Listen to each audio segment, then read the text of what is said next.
Vice President J.D. Vance on Monday called Canada a state before claiming it was an accident. We have to remember Canada is a state. Sorry, Freudian slip, Vance said during a political event in Maine. Canada is a state. Sorry, Freudian slip. He went on to say that Canada is a country that has underinvested in its military, that quite literally would get invaded by a foreign country were it not for the umbrella of protection provided by the United States of America.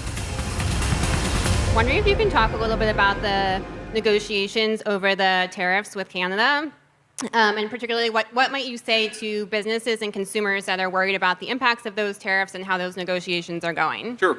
Well, first of all, I'd say we're very mindful of the fact that Maine is a border state with Canada. There's a lot of cross-border transaction between Maine and Canada. And what we're trying to do here is just make sure that Maine actually gets a fair deal. If you look at the amount of tariffs that have been applied, not just on Maine, but on a lot of our northern states that are doing cross-border trade with Canada, Canada and China have been the two worst countries when it comes to trade policy anywhere in the world. What a shame that is. China, you of course expect. They're our biggest economic competitor. I would expect that from China. I would not expect that from Canada. We have to remember, Canada is a state. Sorry, Freudian slip. That was actually an accident. Canada is a country that has underinvested in its military that quite literally would get invaded by a foreign country were it not for the umbrella of protection provided by the United States of America. And so how does Canada actually respond to that?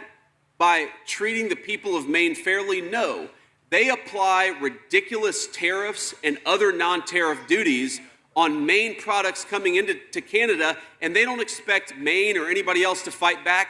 We're sick of that. We are actually going to fight back against unfair trade practices, whether it's coming from China or Canada.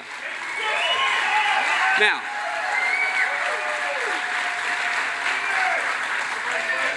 and let me just give you a very, very simple and concrete example.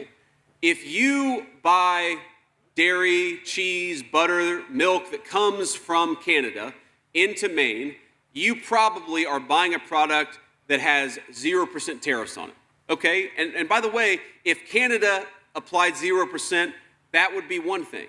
But you know, if a Maine farmer sends dairy products into Canada, they could be paying as much as a 250% tariff.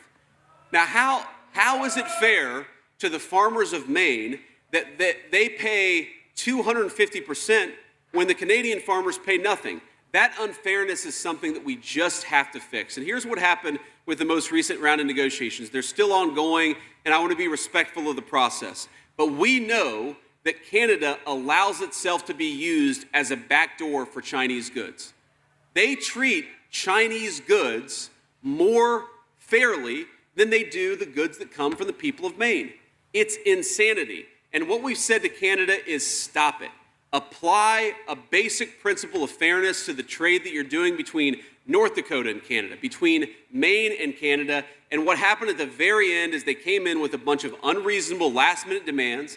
I frankly thought we had a deal. I think that we should have a deal, but I think that we need to send a message loud and clear to the Prime Minister of Canada. Stop taking advantage of the people of Maine. Stop taking advantage of America. It's over. We expect fairness in our trade policy.